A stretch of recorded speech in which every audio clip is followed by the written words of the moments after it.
শামসেরগঞ্জের এই হিংসার কারণে সেখানে এসপিকে আর ওসিকে বসিয়ে রাখা, এসপিকে ট্রান্সফার, ওসিকে বসিয়ে রাখা হলো। এখন কি করবে? দে ওসিটাকে ট্রান্সফার, সাসপেন্ড করে তার সঙ্গে একটা এসআই না এসআই তাকে সাসপেন্ড করে দে। কারণটা কি? এগুলো ছোট ছোট বকরি, ছোট ছোট বকরি, এদেরকে শাসন কর। আমার প্রশ্ন প্রথম দিন থেকে আমি করেছি, ওখানকার ওসি, ওখানকার এসআই যাকে সাসপেন্ড করা হচ্ছে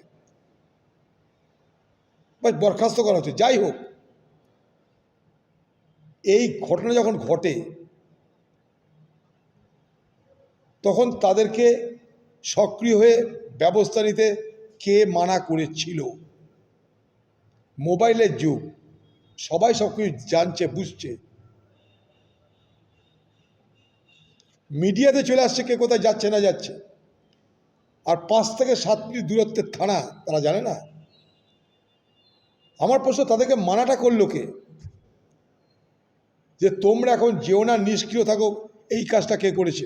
এই কাজটা করেছে স্থানীয় তৃণমূলের নেতারা। তারা চেয়েছিল একটা ঝামেলা হোক, ঝঞ্ঝট হোক, হিংসা হোক, যে মুসলমান ভোট আমাদের হাত থেকে বেরিয়ে কংগ্রেসের ঝোলায় চলে গেছে সেগুলো আবার ফিরে আসুক। কিন্তু বোঝেনি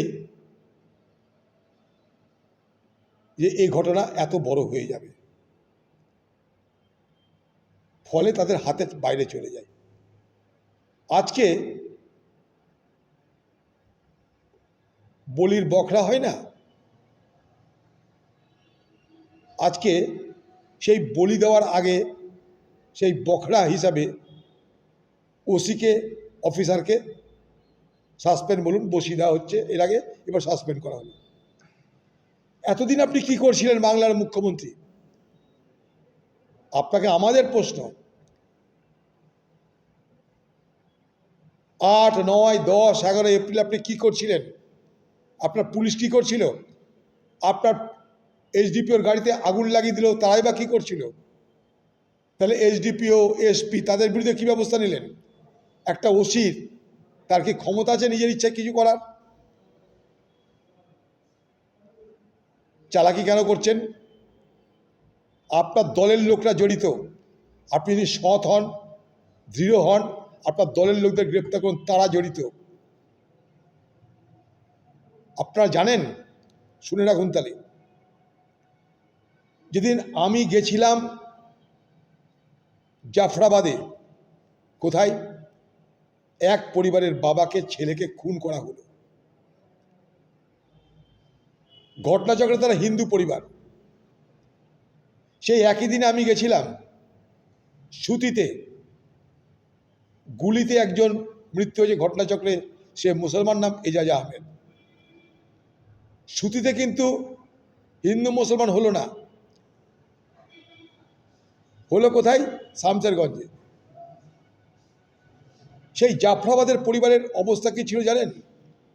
তাদের ক্ষমতা হচ্ছিল না হিন্দু পরিবারের শ্রাদ্ধের ব্যবস্থা করার। 3 দিন পর শ্রাদ্ধ, অপমৃত্যুর 3 দিন পর শ্রাদ্ধ। ফিরে এলাম বহরমপুর, এখান থেকে লোক পাঠিয়ে তাদের শ্রাদ্ধ শান্তির ব্যবস্থা করেছিলাম আমরা। এবং আরও জানুন, ওখানে কংগ্রেস দলের যে মুসলিম নেতৃত্ব, তাকে আমি দায়িত্ব দিয়ে এসেছিলাম, এই হিন্দু পরিবারটার পাশে আপনাদের দাঁড়াতে হবে, প্রমাণ করতে হবে এখানকার মুসলমান সম্প্রদায়ের মানুষ তারা এই বিপদের দিনে হিন্দুর পাশে দাঁড়াচ্ছে। শ্রাদ্ধের জন্য টাকা পয়সা সমস্ত কিছু ব্যবস্থা তারা করল। দুর্ভাগ্য কি জানেন? সেদিন ওই গ্রামের ওই পরিবার একটা পুরোহিত খুঁজে পায়নি যে তার শ্রাদ্ধ শান্তি করবে।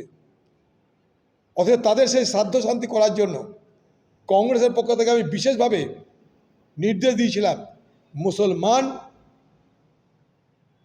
নেতৃত্ব বেশি করে থাকতে হবে। আমরা সেটাই করে চলেছি ওখানটায়। পুরোহিত খুঁজে পাওয়া যায়নি, কিন্তু অবস্থাটা বোঝার চেষ্টা করুন। গোটা গ্রাম বিএসএফ কেন্দ্রীয় বাহিনী, কিন্তু পুরোহিত খুঁজে পাওয়া যাচ্ছে না। আতঙ্কটা কোন লেভেলে ছিল? আতঙ্কটা কোন লেভেলে ছিল? পুলিশের গুলি খাওয়ার পরেও গুলিবিদ্ধ যারা হয়েছে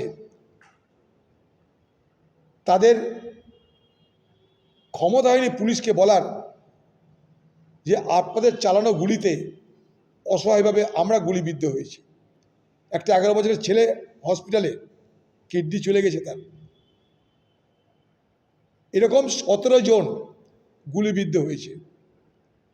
তাহলে আতঙ্কটা কোন লেভেলে ছিল যে হিন্দু গ্রামে পুরোহিত পাওয়া যাচ্ছে না, আর মুসলমান যারা গুলি খেয়েছে থানায় এসে বলার ক্ষমতা হচ্ছে না, বা হসপিটালে যাওয়ার ক্ষমতা হচ্ছে না। জেনে রাখুন, সেখানকার প্রাইভেট নার্সিংহোমে তারা ট্রিটমেন্ট করেছে, হসপিটালে জানি ভয়ে। কাদের সৃষ্ট এগুলো? এখন চোর পালালে বুদ্ধি পারছে মমতা ব্যানার্জির। সব ঘটনা ঘটে যাওয়ার পর আপনি মৃতের দেহে আতর ছড়াতে যাচ্ছেন। আপনার হয়ে যাতে সভা সফল হয়, ওখানকার SP, OC, BDO, SDO, DM সবাই ময়দানে নেমে পড়েছে। তারা আসতে না চাইলেও তাদেরকে আনতে হবে, কারণ আপনি যাচ্ছেন।